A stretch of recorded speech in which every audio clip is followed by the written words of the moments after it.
అన్ని పక్కన పెట్టి ఫోన్ ట్యాపింగ్ ని తెర మీదకి తీసుకొస్తారు, ట్విస్ట్ల మీద ట్విస్ట్లు ఇస్తారు. ఎట్లా చూస్తారు సార్ ఫోన్ ట్యాపింగ్ విషయంలో? నిజంగా ఆరోపణలు విమర్శలు సరైననా ఏమంటారు? చర్చ ఎక్కడికో పోతుందమ్మా, కానీ ఫోన్ ట్యాపింగ్ జరిగింది అని ఎవరు చెప్పాలమ్మా? ఎవరు చెప్పాలా? గవర్నమెంట్ చెప్పాలా? Have you seen any one official statement from Revanth Reddy, home minister కదా, స్టేట్మెంట్ ఇచ్చినాడా? ఇవ్వలే. సిట్ డీసీపీ, ఆయన పేరు ఏం పేరు, విజయ్ కుమార్, ఆయన మాట్లాడినాడా? ఆయన మాట్లాడలే. ఆ ఏసీపీ ఎవరో ఉన్నట్టున్నారు కదా, వెంకటగిరి ఎవరో ఏసీపీ, ఆ సిట్లో మెంబరు, ఆయన మాట్లాడినారు? ఆయన మాట్లాడరు. ఎవరు మాట్లాడుతున్నారు అంటే మీడియా ఛానల్స్ మాట్లాడుతున్నాయి. ఎవరు మాట్లాడుతున్నారు అంటే కేసీఆర్, రేవంత్ రెడ్డి అండ్ కంపెనీ మాట్లాడుతున్నారు. What kind of investigation is this? Number 1. ఇక నేను లోతుగా పోతే whether telephone interception legal or illegal, ఒకవేళ ఇల్లీగల్ అయినట్టయితే ఇవాళ కూడా టెలిఫోన్ ఇంటర్సెప్షన్ ఎందుకు జరుగుతున్నది? ఎందుకు మంత్రులు ఇవాళ, ఎమ్మెల్యేలు, ఎమ్మెల్సీలంతా కూడా ఇవాళకి ఫేస్ టైం తప్ప, సిగ్నల్ తప్ప మామూలు ఫోన్లు మాట్లాడతలేరు? ఇవన్నీ కూడా పెద్ద చర్చలు. కావాలని చెప్పని బట్టగాల్చి ఎవరన్నా మీరు సినిమా యాక్టర్ల గురించి మాట్లాడినరు టీవీ ఛానల్లోలే, మీ టీవీ ఛానల్లోలే సినిమా యాక్టర్ల ట్యాప్ అయిందని, లేకపోతే జడ్జిలే ట్యాప్ అయిందని, ఇంకొందని. అది పోలీస్ ఎక్కడన్నా కన్ఫర్మ్ చేసిందా? ఆ నెంబర్స్ ఏమైనా బయట పెట్టిందా? ఎవరికి వాళ్ళు ఇష్టం వచ్చినట్టుగా పర్సనల్ గా పిలిచి వాళ్ళు ఎంక్వైరీ చేస్తున్నారు కదా సార్, నోటీస్ ఇచ్చారు కదా. నేనేమంటున్నాను sir, you have bloody no right to indulge in character assassination of someone who is not connected to a particular case. నువ్వు ఒక సినిమా యాక్ట్రెస్ పేరు చెప్తా ఉన్నావు, లెట్స్ సే ఇదే ఛానల్ అనుకుందాం, ఒక సినిమా యాక్ట్రెస్ పేరు చెప్పింది, it is a character assassination unless it is confirmed. Unless it is confirmed by the police who is investigating. How can you come and then say that? How can Congress party లీడరో, లేకపోతే రేవంత్ రెడ్డి సంబంధించిన వాళ్ళు, లేకపోతే ప్రభుత్వానికి సంబంధించిన వాళ్ళు ఎట్లా మాట్లాడతారు? ఇన్వెస్టిగేషన్ చేసేవాళ్ళు ఇది జరిగింది అని చెప్పని సాధికారికంగా పత్రికా సమావేశం పెట్టి డాక్యుమెంట్ పెట్టి ముందు పెట్టినంత వరకు ఇవన్నీ పుకార్లు కదా. పుకార్ల మీద, ప్రచారాల మీద వ్యక్తిత్వ హననం కాదా? చెప్పండి. మీరు ఎవరిదో ఫోన్ ట్యాప్ చేస్తున్నారు అని నన్ను పిలిచి పలానా ఆయనది ఫోన్ ట్యాప్ చేస్తుందని చెప్పారంటే మీ క్యారెక్టర్ అసాసినేట్ కావట్లేదా?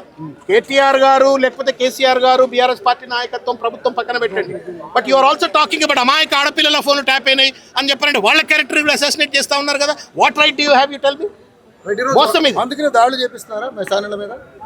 సార్ ఇప్పుడు నేను I don't subscribe to any kind of attacks, but ఒక విషయం చెప్తా ఉన్నా, ఇవాళ మీకెవరు హక్కు ఇచ్చినారు చెప్పండి? వ్యక్తిత్వ హననం చేసే హక్కు ఎవరు ఇచ్చినారండి? లేనిది ఉన్నట్టుగా మీరు పెట్టొచ్చా? తమ్నైల్స్ పెట్టొచ్చా చెప్పండి? ఒకసారి ఇక్కడ చేయి పెట్టుకోండి. Media is to report. Medium అంటారు. మీడియా అంటే మీడియం, జరిగిన దాన్ని కమ్యూనికేట్ చేసేది, సమాజానికి కమ్యూనికేట్ చేసే మీడియం. జరగని దాన్ని నువ్వు ఎట్లా కమ్యూనికేట్ చేస్తావండి? ఏ నైతికత నీకు చెప్పండి? కంప్లైంట్లు ఇచ్చినాం, కంప్లైంట్లు ఇస్తే పోలీసు వాళ్ళు ఎవరు కూడా యాక్షన్ తీసుకోవట్లేరు, కేసులు పెడతలేరు.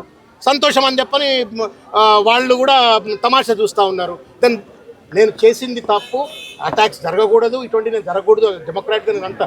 But you tell me, why should somebody do it? మీరైతే రెస్పాన్సిబుల్ మీడియా అవ్వచ్చు కదా.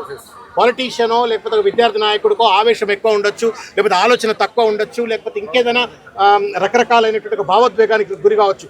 But you are a journalist, fourth pillar of democracy. Fourth pillar of democracy మీరు, ప్రజాస్వామ్యానికి పునాది మీరు. ప్రజాస్వామ్యానికి పునాది అయినటువంటి వాళ్ళు పిచ్చ పుకార్లు లేపుతూ, అబద్ధాలు ప్రచారం చేస్తూ, వ్యక్తిత్వ హననానికి మీరు పాల్పడితే మిమ్మల్ని ఎవరు శిక్షించాలో మీరు చెప్పుకోండి. I'm not saying that. నేను ఆల్రెడీ చెప్పిన, మళ్ళీ అడుగుతున్నా అదే ప్రశ్న. కానీ డెలిబరేట్గా కావాలని చెప్పని మీరు తప్పు చేస్తేనేమో మీ పైన చర్య ఉండొద్దు. కానీ భావోద్వేగానికి గురై వాళ్ళు ఏదైనా తప్పు చేస్తే తప్పైనప్పటికీ కూడా మరి భావోద్వేగానికి గురైనటువంటి వాళ్ళు బాధపడుతూ చేసినటువంటి ఒక తప్పు అవుతుందా? తెలిసి కుట్రతో, కుతంత్రంతో, కావాలని చెప్పని బట్టగాల్చి మీద వేసి టీఆర్పీ రేటింగ్ల కోసం ఒకవేళ తప్పుడు ప్రచారం చేస్తే అది న్యాయం అవుతుందా? విఘ్నత ఉన్న మేధావులు, జర్నలిస్టులు మీరే చెప్పరు.